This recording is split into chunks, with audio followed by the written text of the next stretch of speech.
यह है लाहौर का ओडियन सिनेमा जो कि 1947 के पार्टीशन से पहले एक हिंदू खानदान की मलकियत थी। और अब इस सिनेमा का क्या हाल है ये आपको अंदर से इसकी स्क्रीन और इसके जो बड़े बड़े हॉल्स बने हुए थे और उनके अंदर जो कुर्सियां लगाई गई थी उनका क्या हाल है, इसके साथ साथ 1947 को ये सिनेमा किस पाकिस्तानी फैमिली को अलाट हुआ, ये सारी इन्फॉर्मेशन और सिनेमा की हिस्ट्री के बारे में आपको बताते हैं। वीडियो के साथ जुड़े रहिएगा और चैनल ज़रूर सब्सक्राइब कर लीजिएगा।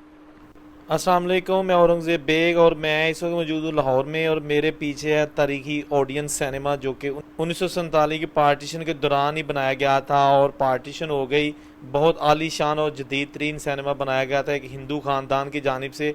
आज हम कोशिश करेंगे उस हिंदू ख़ानदान की जो है ना तलाश करें और पता करें ये कहाँ पर जाके बसे थे जिनका लाहौर में लक्ष्मी चौक के पास ओडियन सिनेमा था। ये सिनेमा आजकल बिल्कुल फिल्मों के लिए बंद हो चुका है। इसके अंदर पड़ी हुई चेयर्स हर चीज़ स्क्रैप बन चुकी है। ये लिखा हुआ है आज भी ओडियन सिनेमा लाहौर।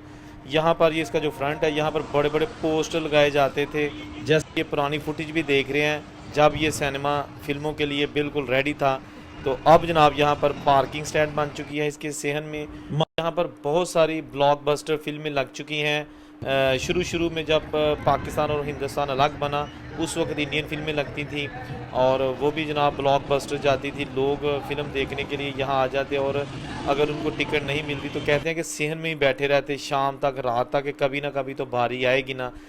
पाकिस्तान के बाद मलंगी फ़िल्म ने यहाँ पर 2 बार गोल्डन जुबली जो है ना वो रिकॉर्ड कायम किए हैं। यानी कि पहली बार लगी तो उसके 100 हफ्ते तक इसका शो चला। उन्होंने कुछ अरसे बाद दोबारा लगा ली तो फिर 100 हफ्ते तक इसका जो है ना वो शो चला। बहरहाल इसके साथ साथ बड़ी अच्छी और लंबी तारीख है इस सिनेमा की। लेकिन अब ये सिनेमा बिल्कुल जो है ना वो खंडर बन चुका है, यहाँ पर फिल्में नहीं लगती।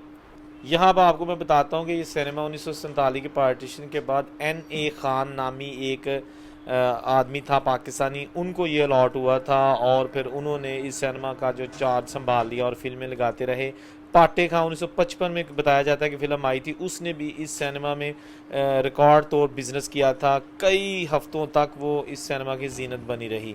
शुरू शुरू में इसमें इंग्लिश फिल्में भी लगती रहीं लेकिन जो उर्दू और पंजाबी फिल्में हैं ना उन्होंने यहाँ पर कमाई जो है ना अखीर की। अब आपको इसका विज़िट करवाते हैं। ये इसका मेन एरिया जहाँ पर आप ये कह सकते ग्राउंड फ्लोर है और टिकट घर थे, बुकिंग ऑफिस बनाए गए थे और इसके बाद ऊपर गैलरी बॉक्सेस वहाँ पर भी चलते हैं। ये जनाब एक साइड पे सीढ़ियाँ हैं, ये सीढ़ियाँ बनी हैं, ऊपर जाएंगे। ये आ गया जनाब। आज जनाब आपको एक और पुरानी और तारीखी चीज़ दिखा रहे हैं। ये बॉक्स ई लिखा है। छोटे छोटे फैमिली बॉक्सेस होते थे जिसमें कुछ लोग अपनी फैमिली के साथ पूरा बॉक्स बुक करवा के बैठते थे। और ये लिखा है जनाब लेडीज़ वाशरूम। ये अभी बात हो रही है फर्स्ट फ्लोर की, ठीक है ना, जहाँ पर गैलरी और बॉक्सेस हैं। और ये एक जंगला सा है नीचे देखने के लिए और ये इसके जो बॉक्सेस हैं सारे, ठीक है ना, प्राइवेट बॉक्सेस। अब जाते हैं जनाब हॉल के अंदर और देखते हैं कि हॉल के अंदर कुर्सियाँ और स्क्रीन किस हॉल में मौजूद है। ये जनाब दरवाज़ा है, ये सीढ़ियाँ और यहाँ से मैं ऊपर आया हूँ। अब आपको दिखाना है इसका जो हॉल है, यही दरवाज़ा मेरा ख्याल है। ये स्टॉल भी उसको कहा जाता था। अच्छा अब जनाब जाते हैं। सबसे सस्ती टिकट सिनेमा की होती थी स्टॉल की और ये जो जंगला लगा है ना राइट साइड पे, इससे जो आगे कुर्सियाँ हैं जो बिल्कुल स्क्रीन के पास होती हैं। और ये आ गया जनाब इसका हॉल। 1947 की यादों वाला सिनेमा आपको दिखाया जा रहा है। बहुत सारे 1947 की पार्टीशन से पहले के सिनेमे थे लेकिन अब वो ख़त्म हो चुके हैं। ये सिनेमा आज भी मौजूद है लेकिन ये ख़त्म नहीं हुआ, यानी इसकी बिल्डिंग मौजूद है। लगता है कि अब सारी ज़िंदगी सिनेमा में कोई फ़िल्म नहीं लगेगी क्योंकि अब दौर चेंज हो चुका है। अक्सर सिनेमा जिस तरह के मैंने आपको पहले भी बताया कि रतन सिनेमा था, रिट्स था और अल्फला, रीगल, ये सारे पुराने सिनेमा हैं। तो अब जनाब ये आपको दिखाया जा रहा है ये सिनेमा, जैसा कि मैंने पहले कहा है ओडियन सिनेमा लक्ष्मी चौक के पास है। ये बेसिकली लक्ष्मी चौक सिनेमा की मार्केट थी।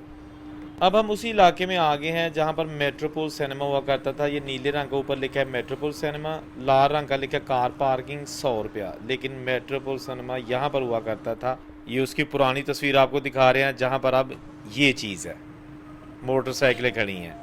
यहाँ पर कभी मेट्रोपोल सिनेमा हुआ करता था। और ये जनाब सारा एरिया, हर तरफ आपको शायकीन फ़िल्म बीन जो फ़िल्म देखने के शौकीन थे यहाँ पर घूमते फिरते नज़र आते थे।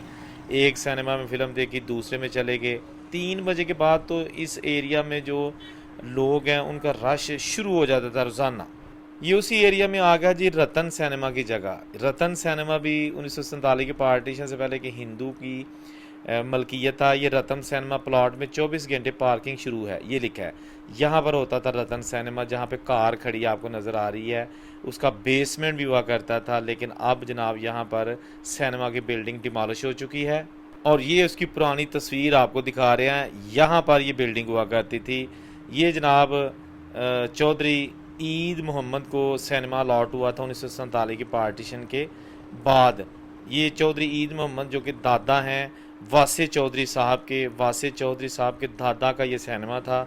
अब ये अदालत के हुक्म पर फ़रोख्त किया जा चुका है, नीलाम किया जा चुका है, क्योंकि इस सिनेमा में काफ़ी हिस्सेदार और उनका आपस में झगड़ा चाह रहा था जो कि ना ख़त्म होने वाला था। केस अदालतों में चला और फिर अदालत ने हुक्म दिया कि इसको नीलाम करके जो भी इसकी रकम है वो जो जो इसके मालकान उनमें तकसीम की जाए। तो अब जनाब ये सिनेमा ख़त्म हो चुका है और किसी थर्ड पार्टी ने इसको ख़रीद लिया है और हो सकता है जल्द यहाँ पर प्लाजा बन जाए। ये तकरीबन 18 कनाल जगह जो है ना बताई जाती है। तो ये जनाब तारीख का एक बाब ये भी ख़त्म हो गया, रतन सिनेमा अब नहीं है। इसके साथ राइट साइड पर जो आपको बिल्डिंग नज़र आ रही है थोड़ी सी कोने में, ये स्नोबर सिनेमा यहाँ पे होता था, वो भी ख़त्म हो गया है। ये जो प्लाजा बहुत बड़ा नज़र आ रहा है, यहाँ पर स्नोबर सिनेमा था और वो भी ख़त्म हो चुका है और अब जनाब वहाँ पे प्लाजा बन चुका है। ये जनाब इस रोड पे मुझे कैपिटल सिनेमा नज़र आया और वहाँ पर जनाब फ़िल्म एक लगी हुई है। ये वाह सिनेमा मुझे इस रोड पे नज़र आया जहाँ पे बहुत ज़्यादा दर्जनों सिनेमा थे। और ये जनाब थी आज की वीडियो। औरंगज़ेब को इजाज़त दीजिए, अल्लाह हाफिज़।